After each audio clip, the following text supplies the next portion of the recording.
Shalom, saudaraku yang dikasihi Tuhan Yesus Kristus. Saya akan sampaikan satu pesan yang cukup penting, bahwa Natal di akhir zaman yang segera akan kita sambut. Saudara, kalau saya berbicara akhir zaman ini, kemudian jangan ditanya tahunnya, tanggalnya berapa, saudaraku. Tuhan pun tidak akan menjawab jika ditanya seperti itu. Tetapi harinya sudah dekat. Saudara, untuk mengantisipasi hal-hal yang jahat di akhir zaman, terutama nanti masa yang paling jahat, yang akan menimbulkan penderitaan paling besar, itu adalah satu zaman yang disebut zaman antikris, di mana nanti kejahatan pada saat itu akan memuncak, kebrutalan manusia akan memuncak. Jadi ketika nanti di dunia ini dikuasai oleh antikris, yang Alkitab mencatat lamanya adalah 42 bulan, kita Wahyu pasal 13 ayat 5. Kemudian Wahyu pasal 12 mencatat 2 kali, itu 1260 hari dan 3,5 masa.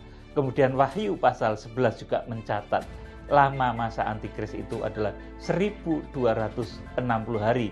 Kemudian nubuatan di dalam kitab Nabi Daniel pasal 9 ayat 27 bahwa pembinasa keji atau antikris itu akan muncul pada pertengahan 7 masa terakhir sebelum kedatangan Tuhan kita Yesus Kristus.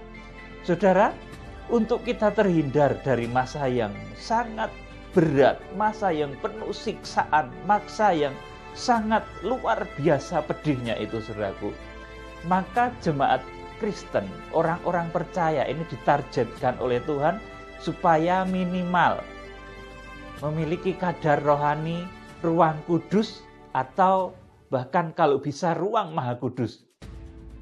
Karena di dalam kitab Wahyu pasal 11 ayat yang ke-1 dan ke-2, pelataran itu nanti akan ditinggalkan dan dibiarkan diinjak-injak oleh bangsa asing.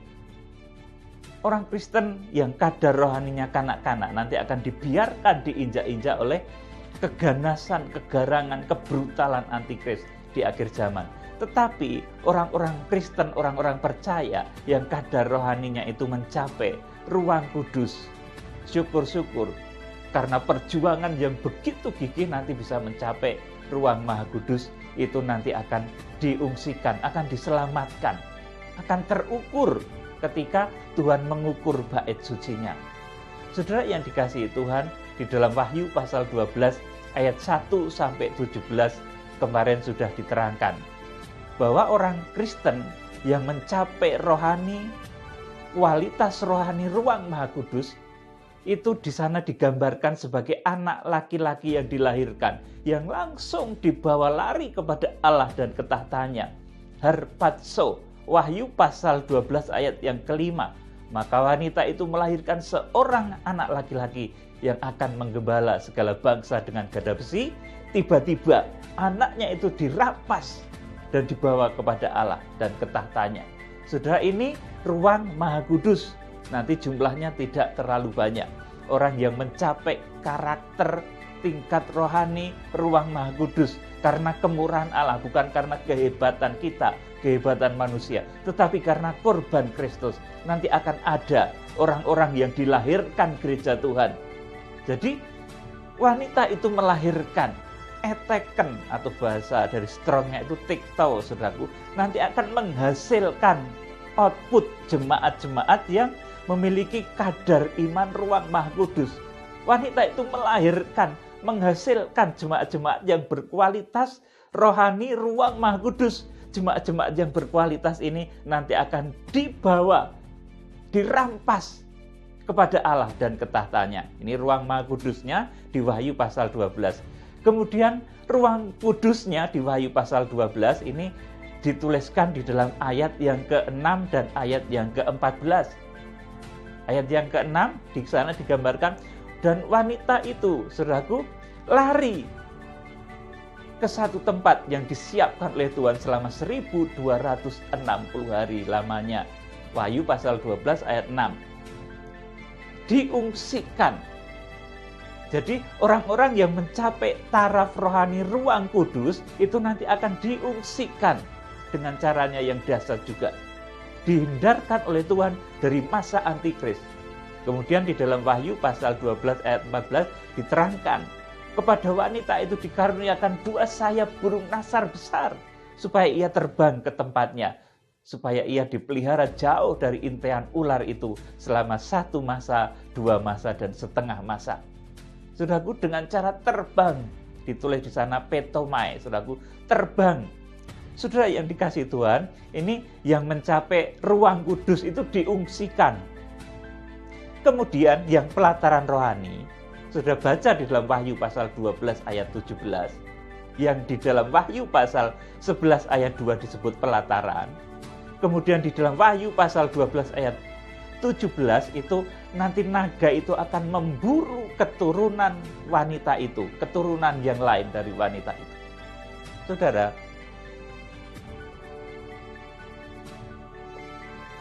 jadi ada 3 tingkatan sesuai dengan tingkatan bait suci Allah.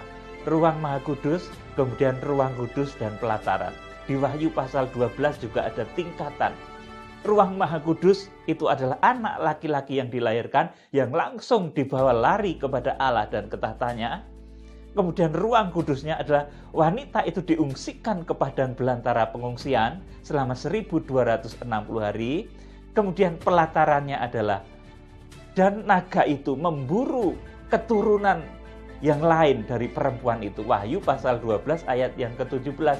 Jadi ruang Maha Kudus, ruang kudus, dan pelataran. Saudaraku, jadi minimal sebagai orang percaya, saudara, saat ini kita harus mencapai kadar rohani ruang kudus. Jangan lagi kita kanak-kanak rohani. Kanak-kanak rohani itu apa, saudaraku? Kemarin saya sampaikan, adalah orang-orang yang tidak bisa mengendalikan bibirnya, orang-orang yang tidak bisa mengendalikan lidahnya. Ini ciri fisiknya, saudaraku.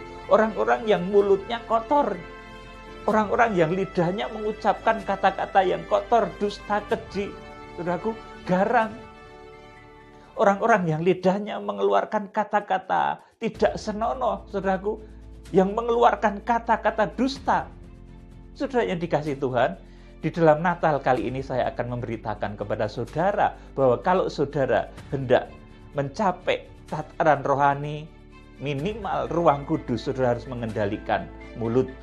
Saudara, dalam Wahyu pasal 14 ayat yang ke-5, di sana dikatakan bahwa di dalam mulut mereka tidak ada dusta, mereka tidak bercela. Saudara yang dikasihi Tuhan Yesus, untuk mencapai taraf rohani ini, karena hari Tuhan sudah semakin dekat, saudaraku, bencana-bencana terjadi, kemudian berbagai macam wabah terjadi, bahkan di dalam waktu dekat, saudaraku, Tuhan akan segera datang. Dan saudaraku, kita sebagai bait Allah rohaninya, bait Allah yang dibangun oleh Tuhan Yesus, bukan bait Allah jasmani yang dibangun dari batu, kayu, tenaga, dari permata, saudaraku, tapi kita bait Allah rohani, kita jemaat Kristus. Kita mempelai Kristus. Saudara, kita akan dijemput oleh Tuhan. Saudara yang dikasihi Tuhan Yesus, untuk kita bisa diungsikan dari masa antikris yang penuh dengan kesulitan, penderitaan, siksaan bahkan yang belum pernah terjadi dan hanya akan terjadi 1 kali saja, yaitu di masa antikris. Supaya kita bisa terhindar dari masa itu, saudaraku, Tuhan katakan rohani kita, Wahyu pasal 11, harus terukur menjadi bait suci Allah. Saudara, dan ciri bait suci Allah ini, dia mampu melahirkan kata-kata yang baik, benar, dan kudus. Saudara, saya ulangi. Jadi kalau saudara rindu supaya bisa diungsikan, paling tidak, bahkan kalau Tuhan berkemurahan, saudara dibawa langsung kepada Allah dan ke tahtanya. Wahyu pasal 12 ayat yang ke-5.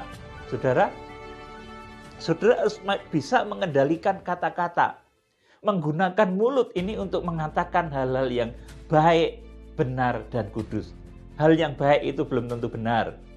Saudaraku, seorang pencuri itu selalu menasihati anaknya yang baik-baik, saudaraku, tetapi dia juga tidak benar, saudaraku. Sesuatu yang benar itu juga belum tentu merupakan firman Tuhan. merupakan satu kekudusan. Misalnya 2 ditambah 2 itu sama dengan 4, itu benar, tetapi itu bukan firman Tuhan. Itu bukan kekudusan, saudaraku, itu ilmu saja. Sedangkan kita sebagai saudaraku, orang-orang yang nanti rohaninya akan mencapai taraf ruang kudus, saudaraku, kita harus bisa menggunakan mulut ini untuk, saudaraku, hal-hal yang baik, benar, dan kudus. Saudara yang dikasihi Tuhan, kita harus melahirkan perkara ini. Karena nanti prestasi saudara, kemudian juga masa depan saudara, kemudian juga kesuksesan saudara, berkat-berkat saudara ini ditentukan oleh ucapan mulutmu. Kalau saudara mengatakan kebenaran, saudara melahirkan kebenaran, itu saudara jangan takut. Saudara pasti akan dilengkapi dengan kuasa Tuhan yang maha tinggi. Saudara, yang saudara harus lahirkan pada Natal kali ini adalah saudara melahirkan kata-kata yang baik, benar, dan kudus dari mulut saudara. Bahkan kalau bisa saudara menyampaikan kebenaran-kebenaran firman Tuhan dari mulutmu. Jangan pakai mulutmu ini seperti orang dunia untuk menghujat, untuk mencela, sedikit-sedikit menghujat, sedikit-sedikit mencela, mencibir, menghina. Saudaraku, itu tidak layak. Nanti saudara akan tertinggal ketika masa pengungsian itu terjadi.